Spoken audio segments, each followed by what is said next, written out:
This video is going to be different from the other ones. We are all in our own ways, seekers of meaning.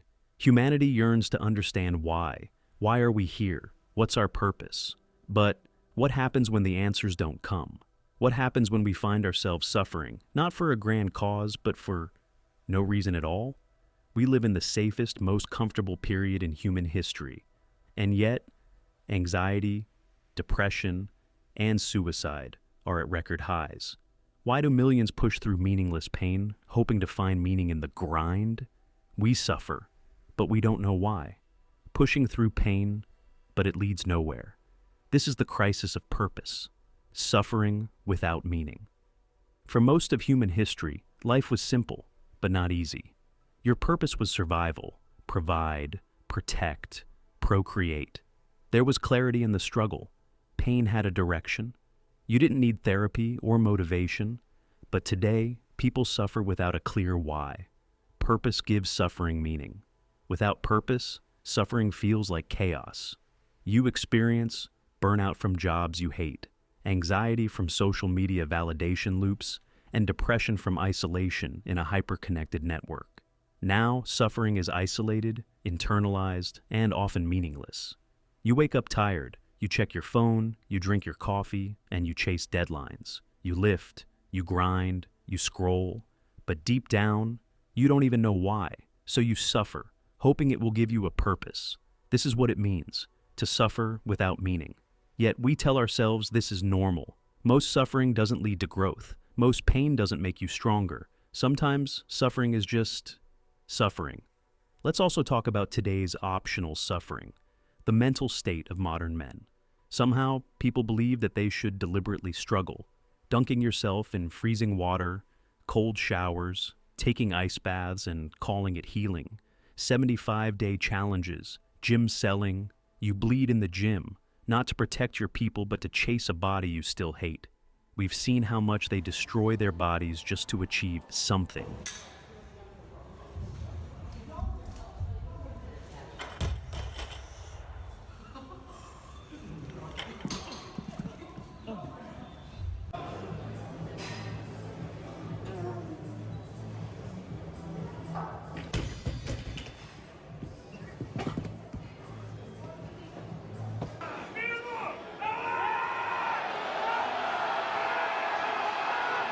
Come on!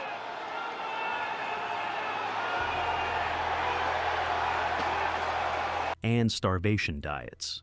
People are choosing pain, but why?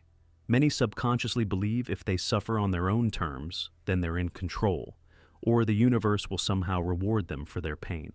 Many people actually don't want to hear that their suffering has no purpose. If you tell them that, they get offended, because chosen pain without meaning is just self-harm in disguise. You're not building character. You're not mastering life. You're just trying not to drown. Chosen suffering without direction is just decoration over internal confusion. It's like running on a treadmill, thinking you're going somewhere. This is not spiritual discipline anymore. It's a coping mechanism. It gives you an illusion of control. Look at your feed. People bragging about their struggle like it's a f***ing medal. Sleep deprivation equals hustle. Just wake up at 4 a.m. with an alarm clock.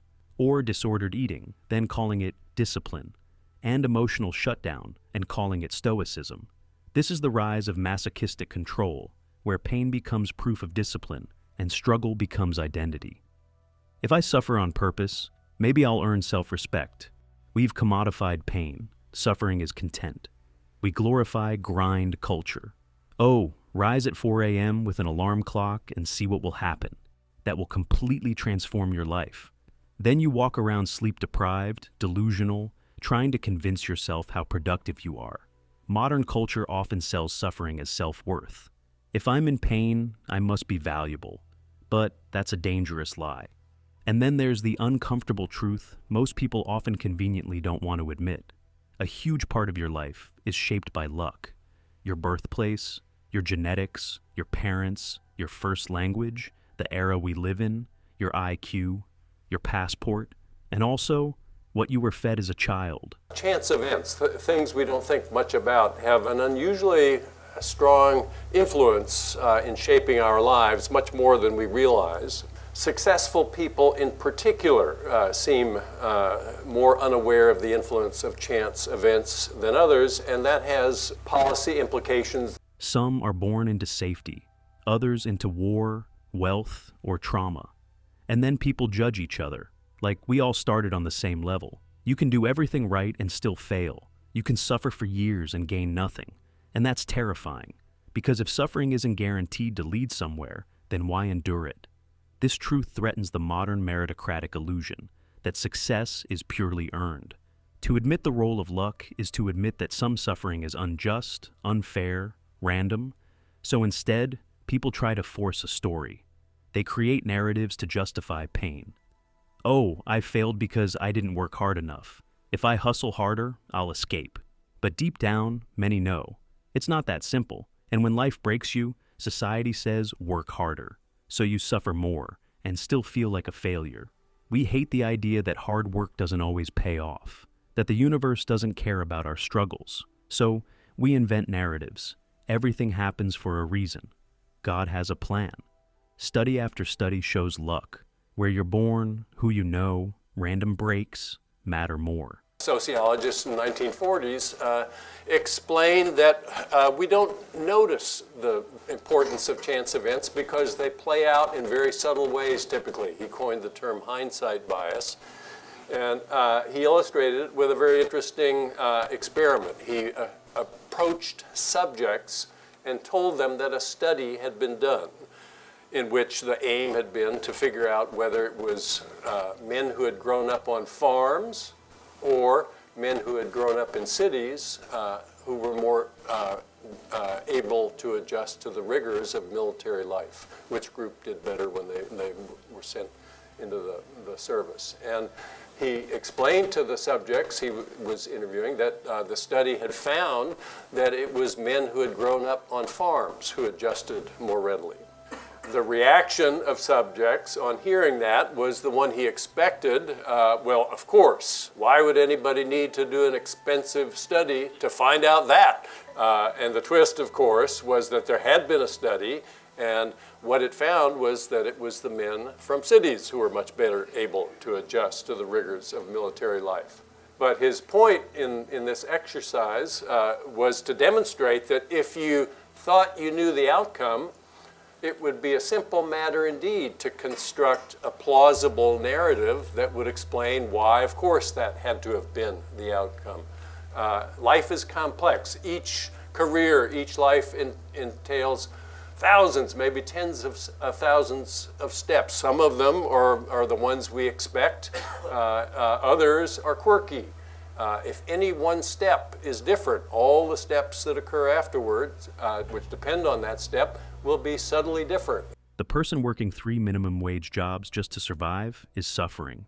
Is there a grand meaning to that specific suffering beyond the struggle for basic existence? The person battling a rare disease is suffering. Is that for a purpose they need to discover? Ever notice how hustle culture boomed after the 2008 crash? When the system failed people, we rebranded exploitation as self-improvement. You're not unpaid, you're building your brand. You're not lonely, you're focusing on your grind. It's not a bug, it's a feature. Humans are story-driven creatures. If pain has no meaning, we'll invent it.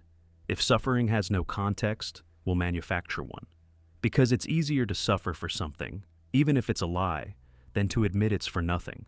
This is why modern ideologies, tribes, and extreme movements are rising.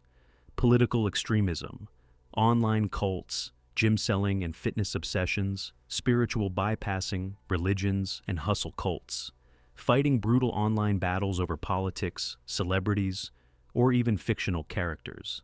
People crave a framework to anchor their suffering. Also, not all suffering is equal. Pain without meaning is torment. Just ask one of those no pain, no gain guys what's the pain for, and you'll see them give you some delusional answers. Today, we're seeing record levels of depressions, suicide, and anxiety. Loneliness has become an epidemic. We're used to thinking about smoking and obesity as clear public health concerns. So you're saying loneliness is comparable to smoking in terms of the detriment to your health? Yeah, in terms of the risk that it poses for premature death, yes. Half of U.S. adults experience measurable loneliness, and it's greater among young adults. Work burnout is rising globally. Youth suicide rates are increasing in developed countries. Jobs are becoming more abstract, and AI is replacing human roles. People don't just want comfort, they want significance. So the priceless question people ask, how do I find my purpose? Have you ever been asked what's your purpose and you don't even know what to say? Or someone asks, how do I find my purpose? We can't go back to tribes or temples, realistically. This isn't to say suffering is always meaningless, but when we demand that it be meaningful, we blind ourselves to the truth. Some pain is just noise. So, what I can tell you is to stop chasing struggle for its own sake. Most people don't even know why they do the things they do, or don't do the things they're supposed to do. We were not designed to live without struggle, but we were never meant to suffer blindly either. Meaning is the only thing that makes suffering worth it. And no, it won't come from Instagram or affirmations. Much of modern suffering is misplaced coping. It's not purpose. It's pain recycling itself. Try improving what you can, and make peace with what you can't. Thanks for watching.